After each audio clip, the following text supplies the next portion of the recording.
Un cordial saludo, mi nombre es José Andrés Girón Aguirre, soy estudiante de maestría en educación de la Universidad Uniminuto. Hoy les hablaré de los decretos 1075 del año 2015 y del decreto 1330 del año 2019.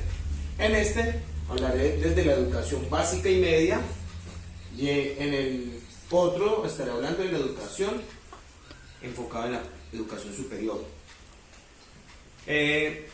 Me centraré especialmente en el aspecto curricular.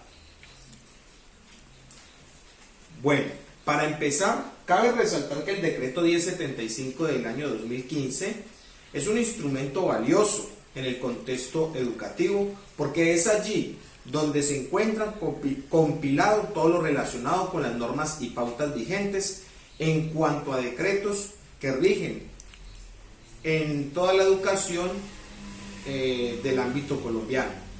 Dicho documento se organiza en 3 libros. En el primer libro nos encontramos con la estructura del sector educativo. En el segundo estaremos hablando del régimen reglamentario del sector educativo, y en el tercero se hace referencia a las disposiciones finales. En este caso me focalizaré especialmente en el libro 2, capítulo 3, donde se encuentran los decretos 1860 del año 1999, el decreto 1290 del 2009, el decreto 2082 de 1996 y el decreto 1330 del 2019. Hablaré pues del aspecto curricular.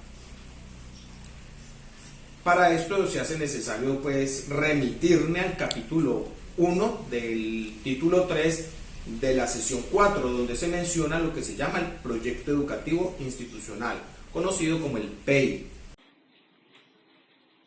En la educación básica y media, todo establecimiento educativo debe tener un PEI, el cual se construye con la participación de la comunidad educativa con la intención de atender las necesidades del contexto sociocultural de la región, alineándolas a las exigencias del Ministerio de Educación Nacional, quien es el encargado de orientar los objetivos que permitan alcanzar los fines de la educación establecidos en la Ley 115 del 94.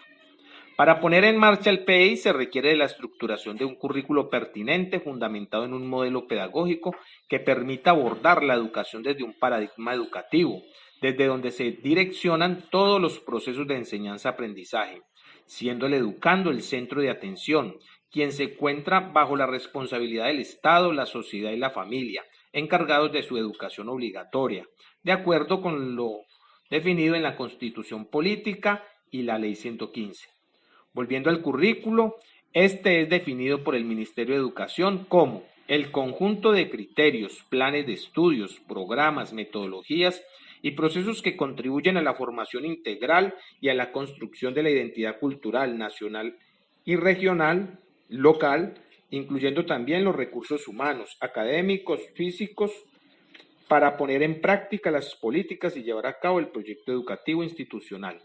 En tal sentido, en el capítulo 3 del libro 2 del decreto 1075 se hace mención a la educación básica y media. Allí se encuentran algunos decretos que se refieren al componente curricular. Entre ellos están el decreto 1860 de 1994. En el artículo 7 nos habla de la educación básica, que la educación básica está comprendida de 9 grados, que hay que tener en cuenta el artículo 23 de la Ley 115 del 94, la cual hace referencia a que hay 9 áreas fundamentales como mínimo que deben cubrir el 80% del plan de estudio, y que el otro 20% de las áreas serían necesarias para la articulación con la media técnica, de acuerdo con la modalidad de la institución. Luego el artículo 9 nos hace mención que la educación media comprende 2 grados que podrán ser organizados en periodos semestrales independientes o articulados. En el artículo 10 nos habla que las personas que hayan culminado los estudios de educación básica obligatoria podrán optar por continuar en el proceso educativo, como lo es en el SENA. Luego, en el decreto 1290, en el 1290 del 2009, Nos habla en el artículo 1 que la evaluación de los estudiantes se realizará desde un ámbito internacional, con las pruebas PIR y las pruebas PISA. Desde el ámbito nacional estarían las pruebas ICFES y la evaluación institucional a través de un proceso permanente y objetivo para valorar el nivel de desempeño de los estudiantes. En el artículo 3 nos habla que la evaluación institucional tiene unos propósitos institucionales. Entre ellos está como el mejoramiento continuo institucional. Luego en el artículo 5 del 1290 nos habla de la escala de valoración nacional. Nos dice que cada establecimiento educativo definirá y adoptará su escala de valoración de los desempeños de los estudiantes en su sistema de evaluación para facilitar la movilidad de los estudiantes entre establecimientos educativos. Cada escala deberá expresar su equivalencia a la escala de valoración nacional, desempeño superior, alto, desempeño básico y desempeño bajo. Luego nos hace mención al decreto 2082 de 1996. En el artículo 6 nos dice que el proyecto educativo institucional de cada establecimiento educativo que atienda a personas con limitaciones o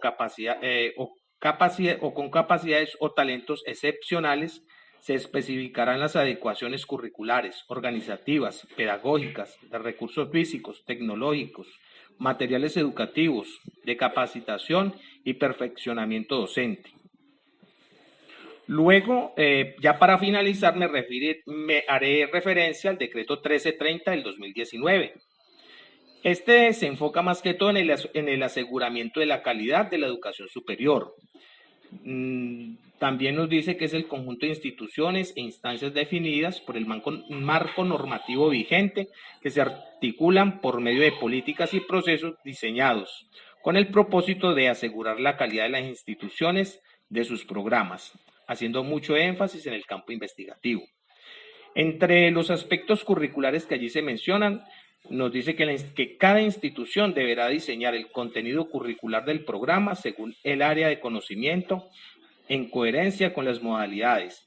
Puede ser presencial, a distancia, virtual, dual u otros desarrollos que combinen e integren las anteriores modalidades. Que los niveles de formación, su naturaleza jurídica, tipología e identidad institucional.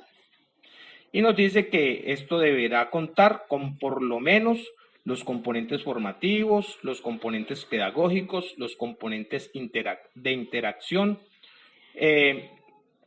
también la conceptualización teórica y epistemológica del programa, los mecanismos de evaluación. En el caso de los programas por ciclos propedéuticos, además se deberá describir el componente propedéutico que hace parte de los programas y las competencias asociadas a cada nivel de formación. Muchas gracias.